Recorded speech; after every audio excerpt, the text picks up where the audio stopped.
Good morning students.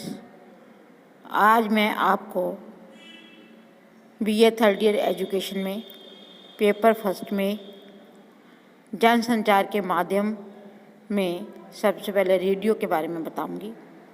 Bharat में radio का प्रसारण 1927 में बम्बई अथवा कलकत्ता में 2 गैर सरकारी संगठनों और सरकारी ट्रांसमीटरों से हुआ था।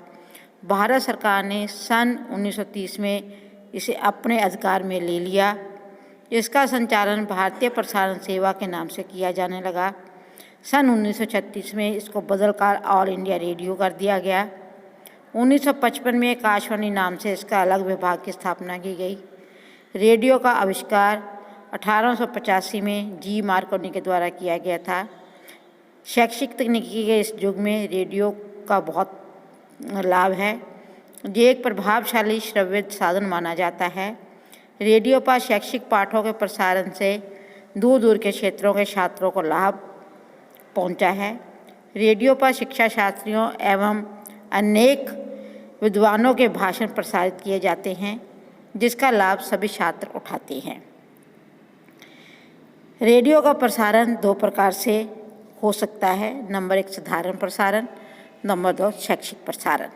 साधारण प्रसारण के अंतर्गत साधारण घटनाओं तथा स्थितियों की सामान्य जानकारी दी जाती है और शैक्षिक प्रसारण में शैक्षिक विशेष रूप से छात्रों के लिए तैयार किए जाते हैं। ये प्रसारण रेडियो पाठों के लिए रूप में शैक्षिक उद्देश्यों को प्राप्त करने के लिए किए जाते हैं।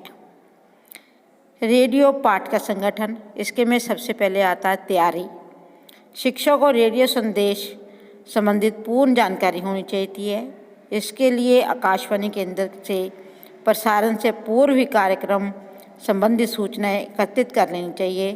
रेडियो पाठ प्रसारण होने से पूर्व शिक्षार्थियों को मानसिक रूप से तैयार कर लेना चाहिए। स्थान के लिए शिक्षण कक्ष को उपयुक्त होना चाहिए।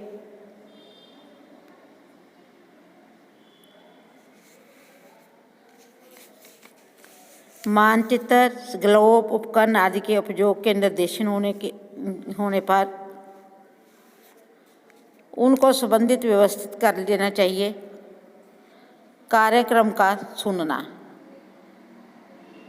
रेडियो खोलने के समय का ध्यान रखा जाए। नंबर 2 पे आवाज़ ना स्वर में आवश्यकता के अनुसार जो है आवाज़ और स्वर को नियंत्रित किया जाना चाहिए। विद्यार्थियों को रेडियो के निकट बैठना चाहिए। बीच में प्रश्न पूछने की अनुमति नहीं होनी देनी चाहिए। शहरों, नदियों, पहाड़ों, अन्य महत्वपूर्ण घटनाओं को उन्हें अपनी कॉपी पर नोट करना चाहिए।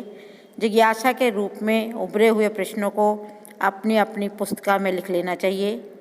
उसके बाद आता है पृष्ठ पोषण। रेडियो पाठ पूरा हो जाने के बाद शिक्षक छात्रों से आवश्यकता के अनुसार प्रश्न पूछे और छात्र भी अपने स्पष्टीकरण करने के लिए प्रश्न पूछने के छात्रों को भी अवसर दिए जाने चाहिए।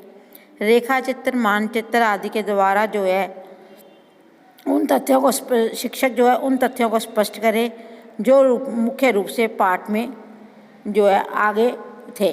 ऐसा करने पर अर्जित ज्ञान जो होगा प्रबल होता है। इसके बाद आता है एकीकरण।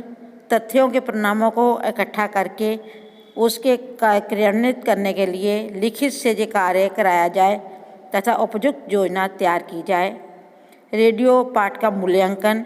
रेडियो पाठ का उपयोग शिक्षण को प्रभावपूर्ण वृद्धि करने के लिए किया जाता है। इसके लिए अध्यापक की देखना चाहिए कि विद्यार्थी पाठ के उद्देश्यों को किस सीमा तक प्राप्त कर चुके हैं।